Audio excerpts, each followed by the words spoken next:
Need some before.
Thank you, Emily.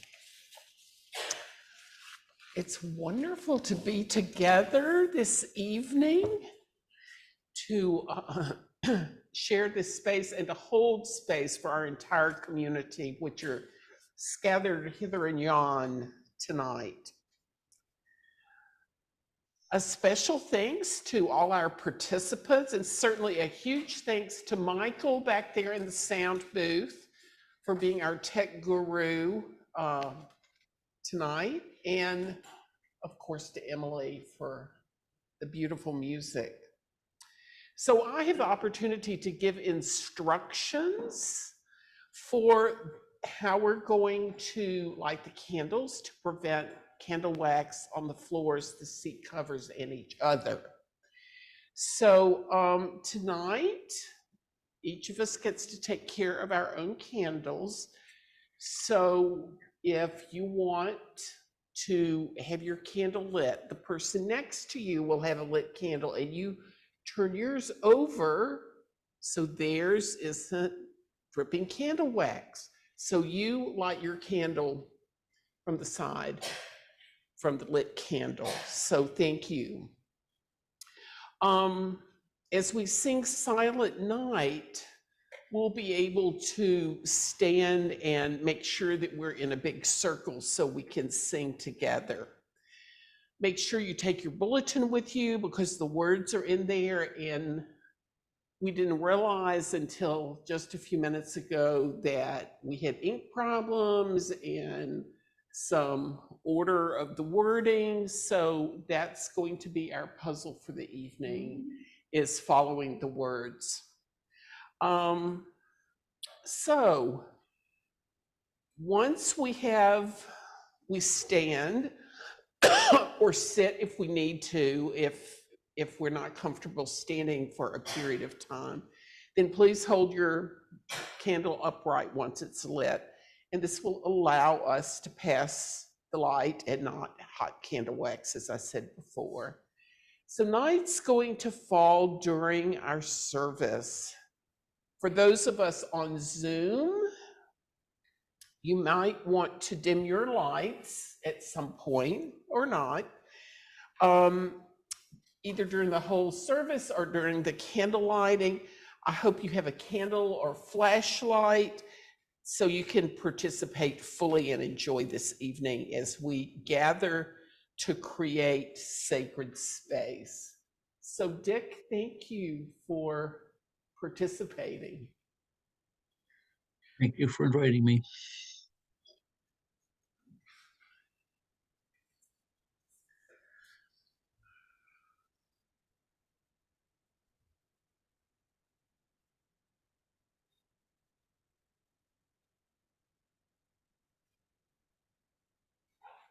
Would you like to begin, Dick?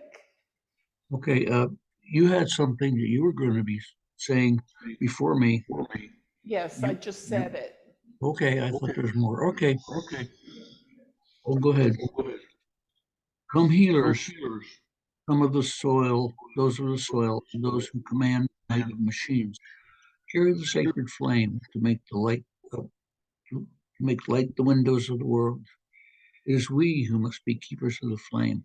It is we who must carry the imperishable flame. It is our watch now. In this season, many faith traditions have sacred times during which light is honored in varied festivals. A few weeks ago, Hindus, Sikhs, and Jains celebrated Diwali. Marking the new year, our Jewish sisters and brothers celebrated Hanukkah, the festival of light. Pagans and earth-centered friends have just days ago honored the winter solstice. Still to come is celebration of Kwanzaa. This evening, we honor another season when the light of love was manifest in the birth of an infant. Tonight, we celebrate this story in word and song.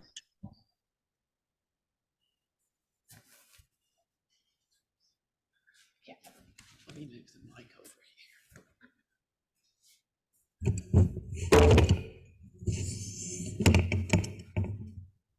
You want to stand here? Oh, I thought I broke it.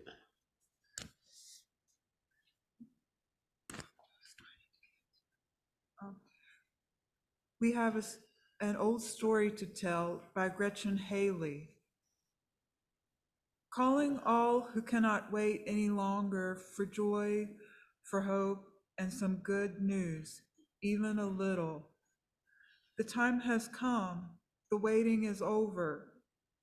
Here in this time, we have an old story to tell, one that has been shared over and over for thousands of years. But still somehow it remains unheard, still radical and risky.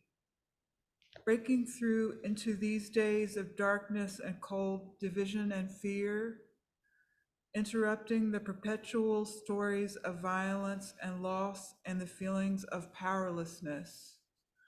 Into the errands and errors of our everyday, Christmas arrives not only to comfort but to awaken, to reassure, and also to stir to us to open up as a new life, a life of peace and justice, and courageous love struggles to be born. Wondering if we will yet be the ones who will make room in our lives and in our world for the refugee, the poor, the plain and messy sweetness of a newborn baby. If we will take the journey to Bethlehem, we will be changed by the presence of a love that meets us where we are in the fields of wherever we lay, and calls us forth into a new journey, a braver and bolder life, believing that it is not too late for strong and gentle people to win, for compassion and truth to have the final say, for the bright light of hope to shine through, even on the darkest night. Come, let us celebrate the good news of Christmas and let us worship together. Dick? Okay. Each of us carries a light within. As we light a chalice representing our congregation, I invite each of you to light a candle or something implement that shines a light in your home so that it will be a reminder that we, you and I, have the capacity to bring more light into the world. Light a candle in the darkness, and you pierce the gloom. Light a candle in the shadows, and love fills a room.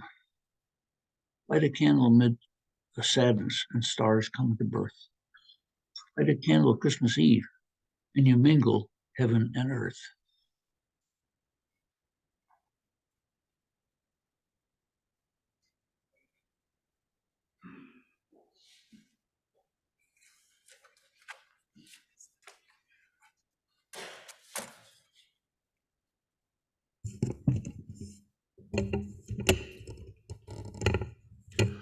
Once again, we come together, young and old, on a winter night following a star. We come to seek and to celebrate Christmas. In ages past, our primitive ancestors feared the winter, for as the sun diminished, life diminished. As the sun slowly withdrew its life-giving rays, all nature shriveled and died, or seemed to die. Shivering in the biting cold and the long darkness of the nights, people believed they were being punished. They prayed that the sun might return and dead things come to life again. And the sun always did return, and people rejoiced and gave thanks. They celebrated its return every year with a festival of joy, a festival that has lasted through the centuries, even to our own days. The sun's going away is no longer a mystery. We know why it seems to go away each year, and we know that even now it has turned and has started its long journey back. This is not a mystery to us, but just the same, there remains the mystery of our own need, the winter drafts about the heart, and the question that has always been asked and never been answered: why are we here on this beautiful ball, turning through the vastness of space? We, all of us, share this kind of winter, and our eyes still search through the darkness of the night for a sign. Robert Killam.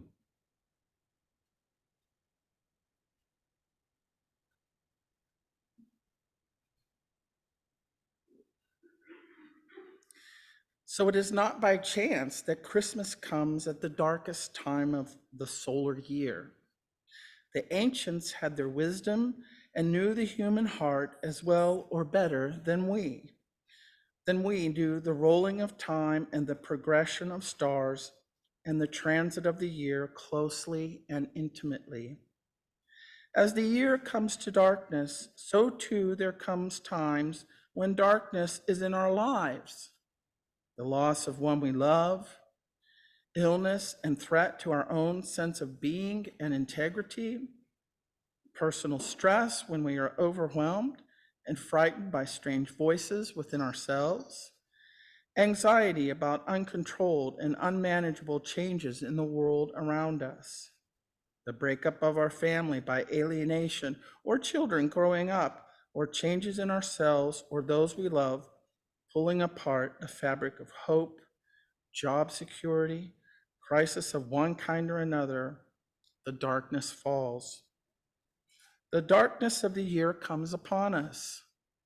And then Christmas, the festival of light, the celebration of a single birth, the celebration of a single star, the celebration of a single hope. And the light shineth in the darkness. There is a light for each of us that shines in the darkness, a single star, a hope. Sometimes we do not look. Often we need to be open to the guidance of others to see the light. Sometimes we have to let go of the darkness to see the light. This Christmas, may we turn our eyes to the star, the light, the hope, the love that shines in the darkness. The light shines on in the darkness, a darkness that did not overcome it. Let us rise in body or spirit as we sing, O come, Emmanuel.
We have come here seeking Christmas, searching outside ourselves. For what can be found only within. We will not find Christmas here unless we have brought it with us. Christmas is a season of the spirit, a habit of the heart. Not reserved for designated days in December, but available all days, all year. Lighting our way through the darkness and the dullness of the winters of our souls to the Bethlehem that dwells in each one of us. There a star shines in spite of ourselves and the absurdities and the ironies of our existence. We need to be reminded now and then of the star's abiding presence and persistence in each one of us. That star has led us here on this holy night, where all is calm and all is bright. Here we pause, if only for a moment, in the midst of holiday madness, To listen to the angels' voices that sound softly inside each of us, proclaiming the truth of Christmas that lies beneath, and the tinsel and glitter and the spending to the ho-ho-hos that quickly become, for many of us, bah humbugs. as we pause here on this winter evening, let us listen quietly to those whispers of Christmas truth, of the gifts that Christmas that cannot be got or bought or sold, but only be freely received and gladly given. With ourselves and others.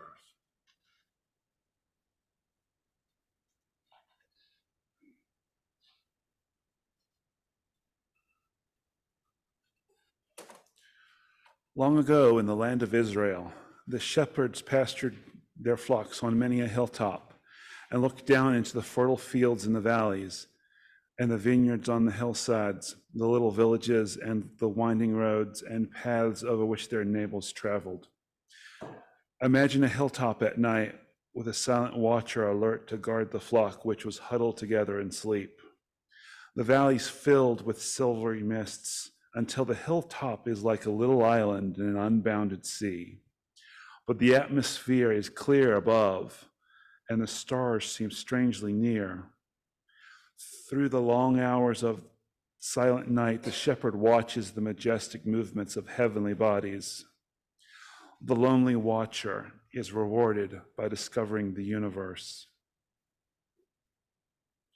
Many of the most majestic passages in the Bible come from those who, from the hilltops, watched the stars.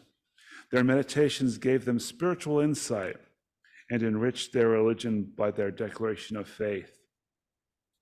With the earth submerged in night and the glory of heavens revealed, people gained new faith in God. The strife and confusion which beset ordinary life fell away in such meditation, and peace and harmony were revealed in the heavens. So it was to the shepherds upon the hilltops that the Christmas message first came. The music which was above the discords of the world came to their ears. The light which was above the mists of the earth came to their eyes.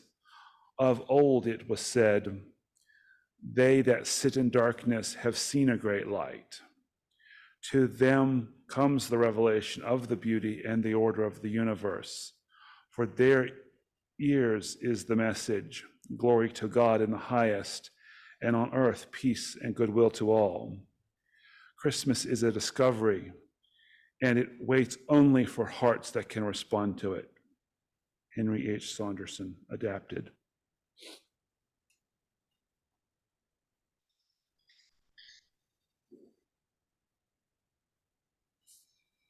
A reading by Frederick Buckner. Whether he was born in 4 BC or 6 BC, in Bethlehem or Nazareth, whether there were multitudes of heavenly hosts, to him the glory of it, or just Mary and her husband when the child was born, the whole course of human history was changed. This is truth as unassailable as any truth. Art, music, literature, West culture itself, with all its institutions, and Western man's whole understanding of himself and his world, it is impossible to conceive how differently things would have turned out if that birth had not happened whenever, wherever, however it did. And there is a truth beyond that for millions of people who have lived since the birth of Jesus made possible not just a new way of understanding life, but a new way of living it.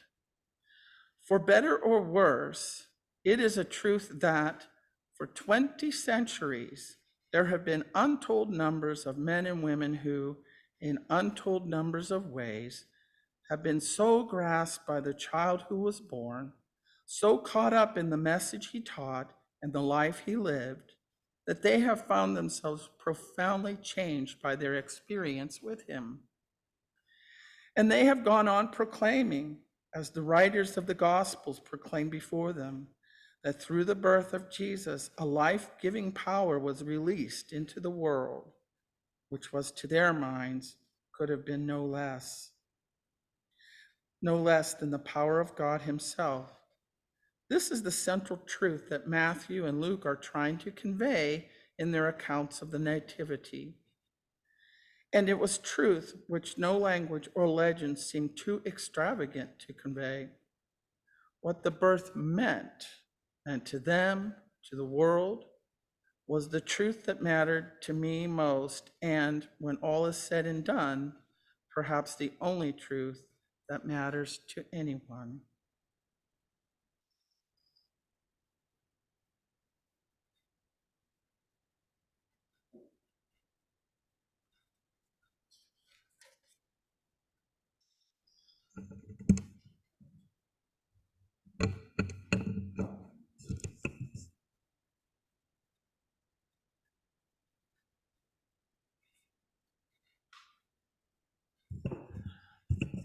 So we have such a fun story this evening.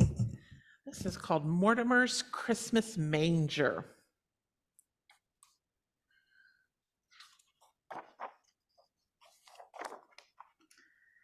In a big house lived a wee mouse named Mortimer. He dwelled in a dark hole under the stairs. Nobody ever noticed Mortimer, and Mortimer liked it that way. But he didn't like his hole. Too cold, too cramped, too creepy, squeaked Mortimer.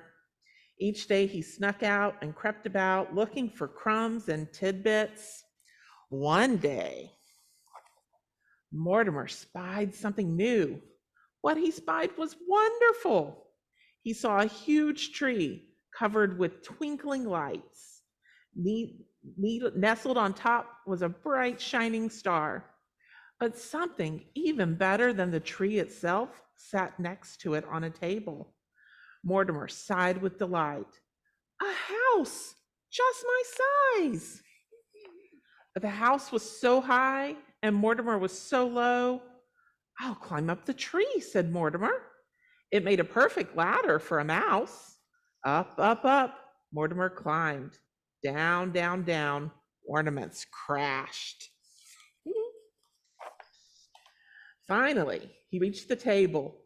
Perfect, said Mortimer. Not cold, not cramped, not creepy.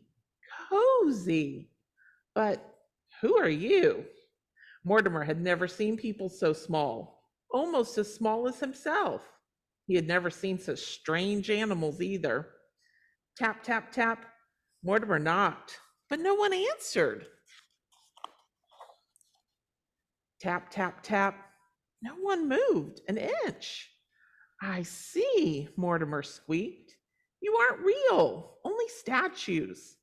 And so Mortimer lugged and Mortimer tugged.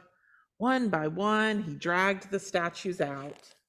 Mama, that's Jesus's house where she got born. You think so? I think so too. When he reached the smallest statue, he saw it was a baby. A baby in a wooden bed, just Mortimer's size.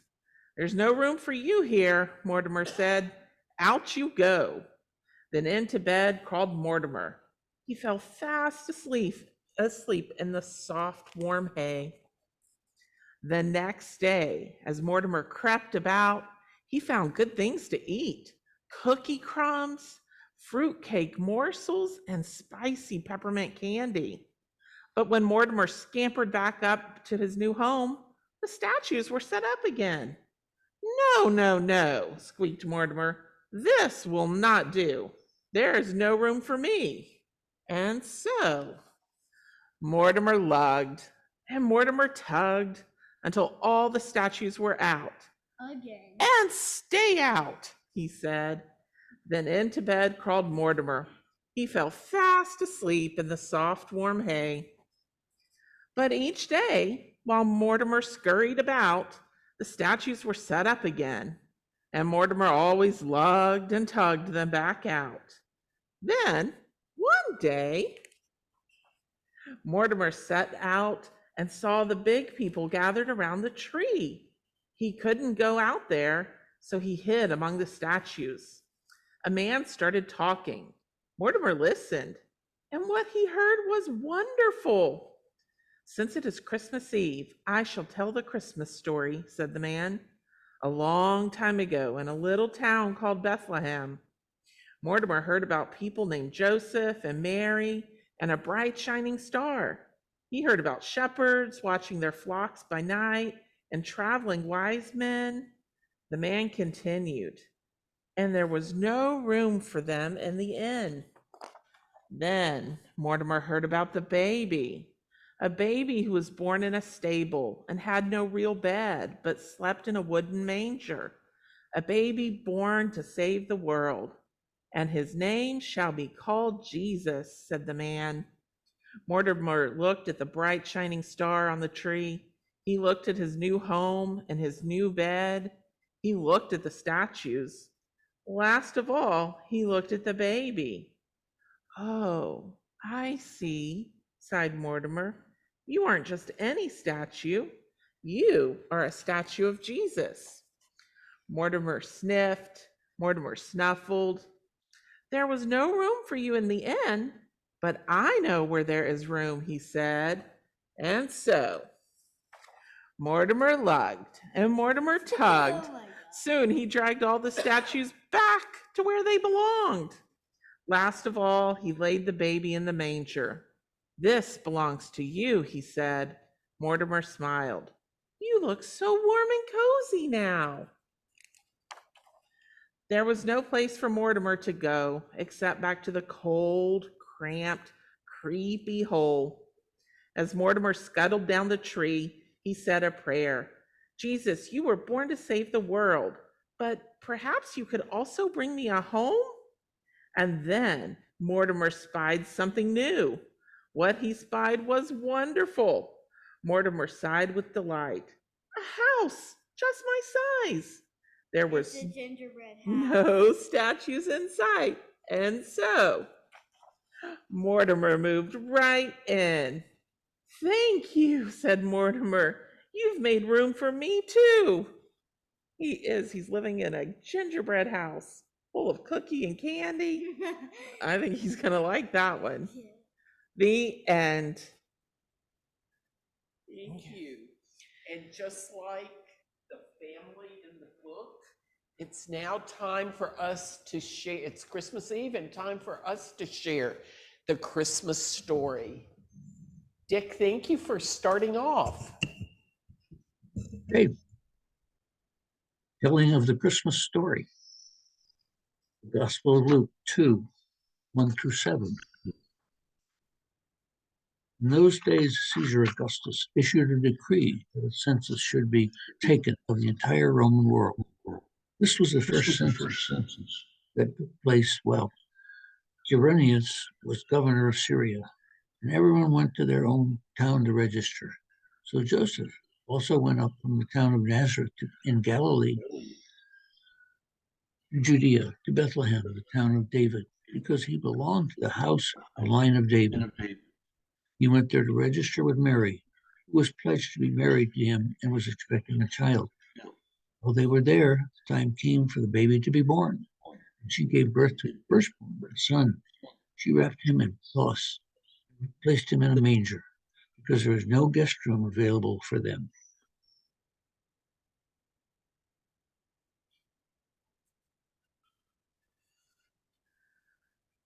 The Gospel of Luke 2, 8-14. And there were shepherds living out in the fields nearby, keeping watch over their flocks at night. An angel of the Lord appeared to them, and the glory of the Lord shone around them. And they were terrified. But the angel said to them, "Do not be afraid. I bring you good news that will cause great joy for all people. Today in the town of David, a Savior has been born to you. He is the Messiah, the Lord. This will be a sign to you. You will find a baby wrapped in clothes lying in a manger." Suddenly, a great company of the heavenly host appeared with the angel, praising God and saying, "Glory to God in the highest heaven, and on earth peace to those on whom his favor rests."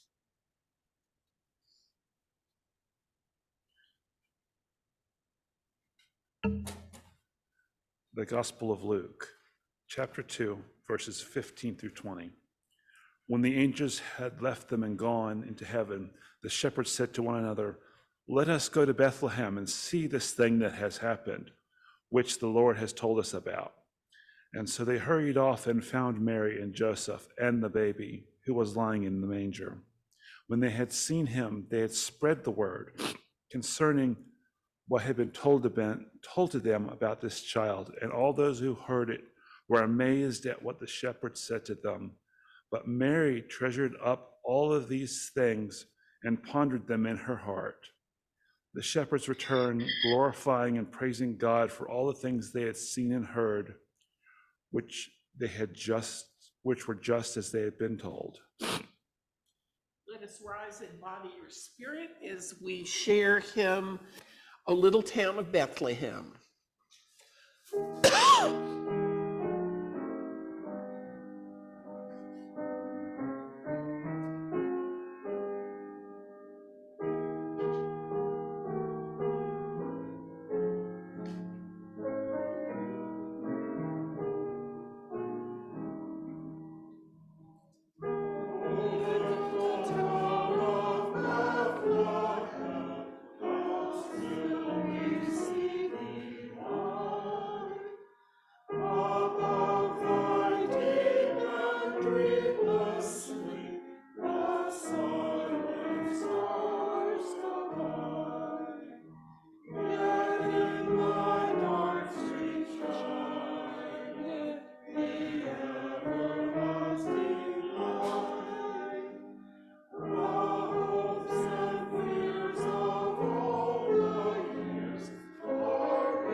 Stars twinkling in the night air became beacons leading to a babe in a manger or a cave or other humble place in east or west. A child in whom the human race was born anew, and simple shepherds so close to the earth became heroes in a great miracle play, finding the newborn babe before the great kings of the east. And angels, those celestial non-creatures, made heavenly music to stir the heart of centuries. Oh, we know it didn't happen that way, but one must admit it is very poetic. Only a myth, you say? Of course, only a myth, the stuff of which dreams are made, the fictions of which hopes are made, the fabrications of which joys are made. Only a myth? Yet those myths link us with those we have never known. And will link us with those we will never know. They will speak a poetry irresistible. For we are sustained not by bread alone, or by reason, or by fact, or by daily humdrum, So much as we are by the poetry of human imagination. which paints pictures where before there were only colors, which forms songs where before there were only sounds, which writes stories where before there were only words. Someone needs to be our storyteller. For human life is more than bleak passage between the portals of life and death. It is a story, a myth. It is the myth of Jesus or the Buddha or Confucius. Heroes of the race. Or it is a story of a life, yours or mine, a story with a beginning and an ending, and all that goes between of despair and hope.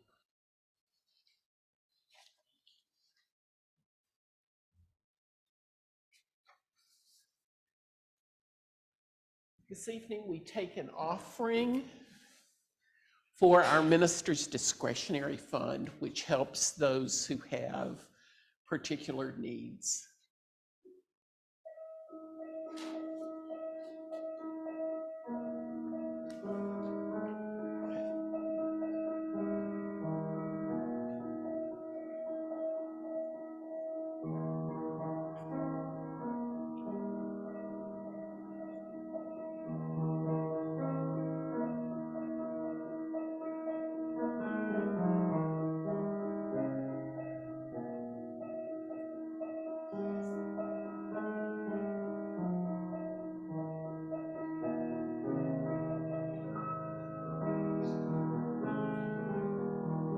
Thank you, Nora.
the call of that special star for Christmas, Reverend Mary Hellemayer.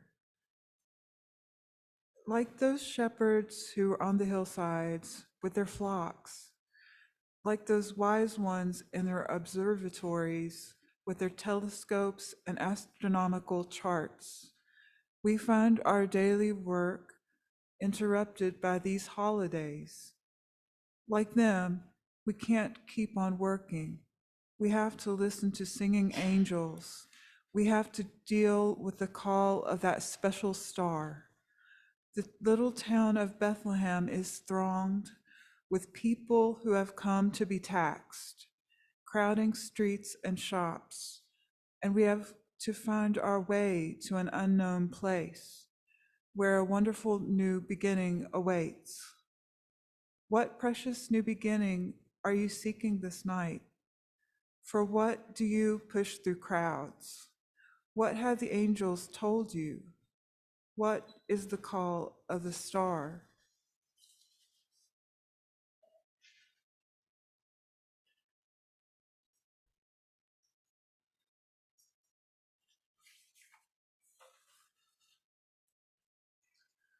Blessed are the stars of the wintry night and the sprinkle of the floor of heaven with their lustrous and far-shining light. Blessed is the moon that seems like a lovely maiden walking in the fields of sky, clothed with raiment of wondrous golden light.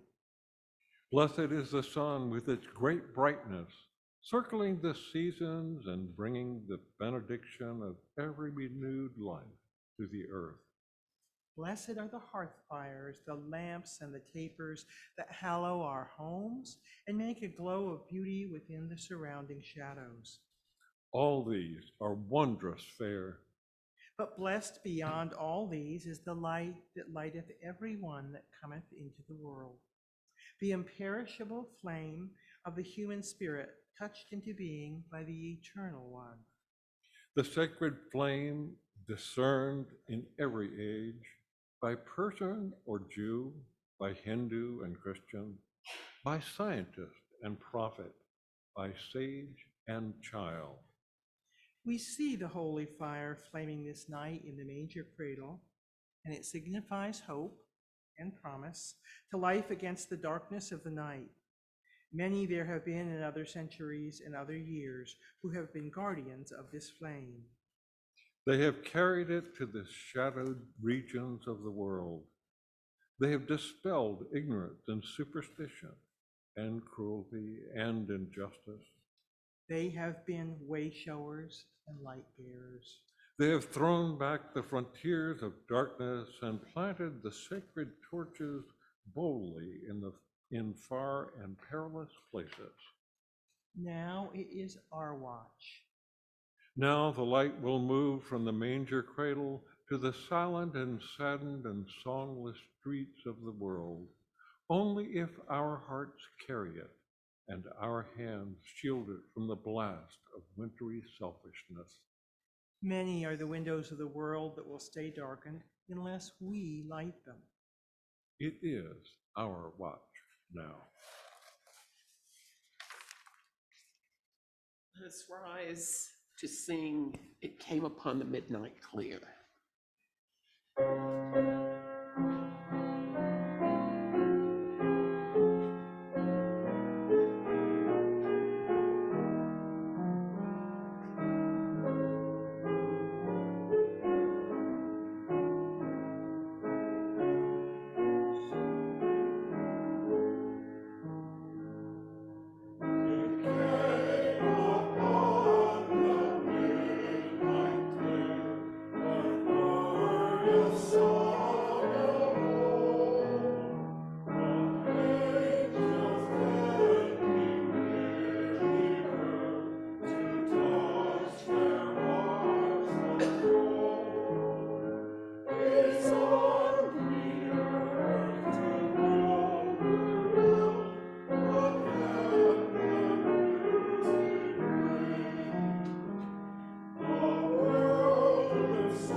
Sitting here together. May the spirit of the season help us find our way through the noise and turmoil of the days ahead into the heart of Christmas itself, to its quieter joy and its peace. May we learn that we cannot hear the songs until our own hearts learn to sing them. May we, whose needs are so great, know how close we are to what we seek and how often the things we want so desperately are ours already. May we be strong enough for the joys and the pains of love, and may we, with quiet persistence in our hearts, learn to enjoy the small happenings of our days and hours and find in them the meaning that touches us most deeply, that moves us most profoundly.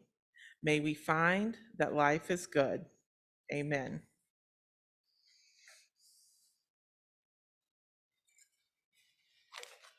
Sitting here together, communing in spirit here, comfortably in our own homes or other special place, the earth has turned and night has come once again.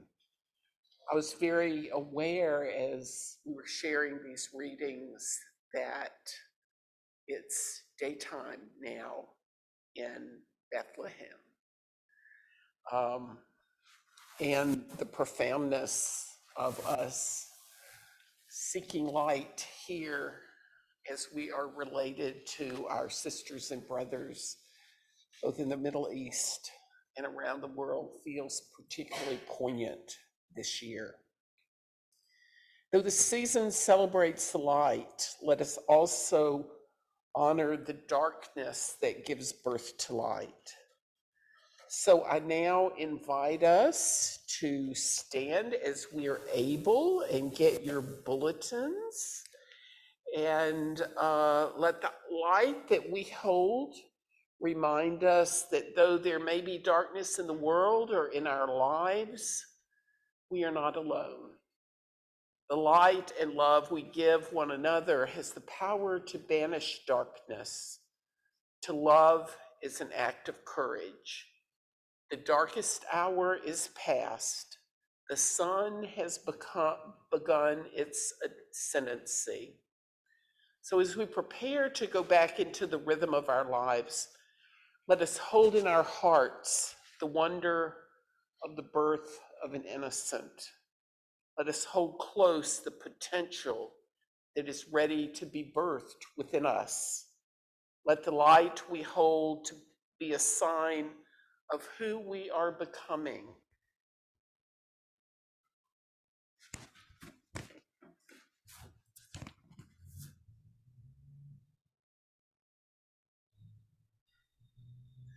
So let us rise in body or spirit and circle around.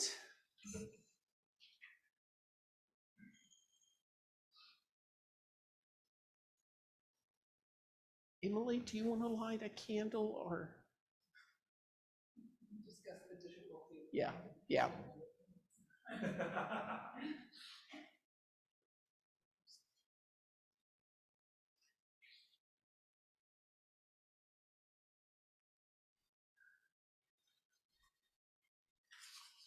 As the light has almost gone around, let us begin singing Silent Night.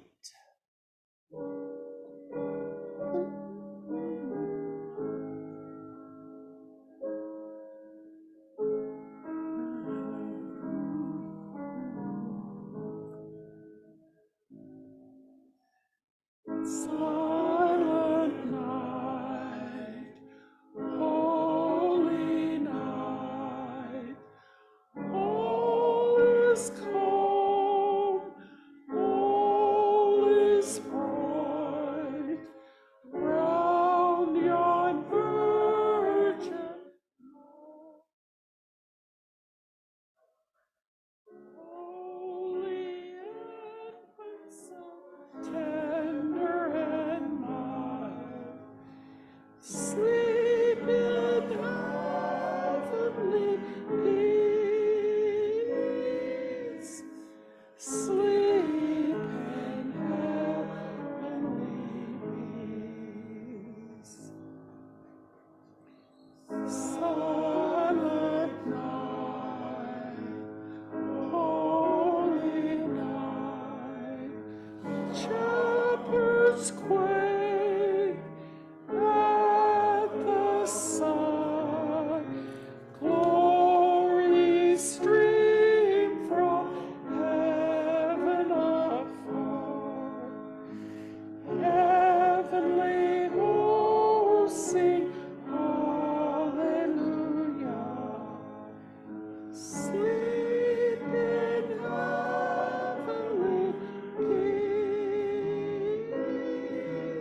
Let us remember as we honor the light that it is meant to be shared. Let us remember each day to pass on the light. Let our light bring hope to others, hope that conquers fear. To love one another, we give love, the love that frees us to act courageously.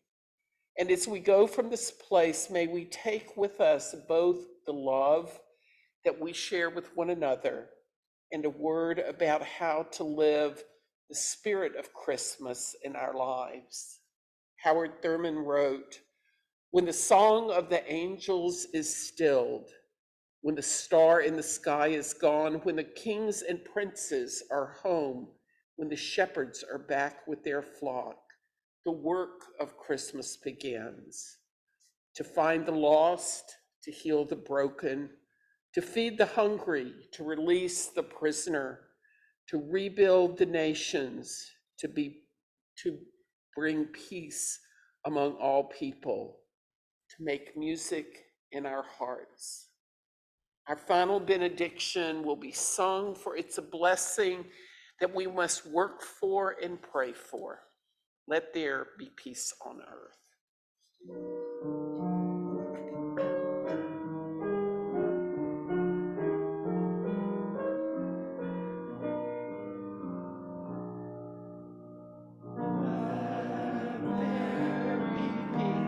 Peace on earth, and let it begin with me. Let there be peace on earth, the peace that was meant to be with God our Creator. Children all are we. Let us walk with each other in perfect harmony. Let peace begin with me. Let this be the moment now. With every step I take, let this be my solemn vow, to take each moment and live each moment in peace eternally. Let there be peace on earth, and let it begin with me. As flame is light, as breath is life, as smoke is spirit, so our life joins with light, releasing spirit. Let us rejoice in the spirit of this season of love and light as we go back into the world. Blessings to each of you on this holy night. Go in love and go in peace.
Thank you, Miss Dale.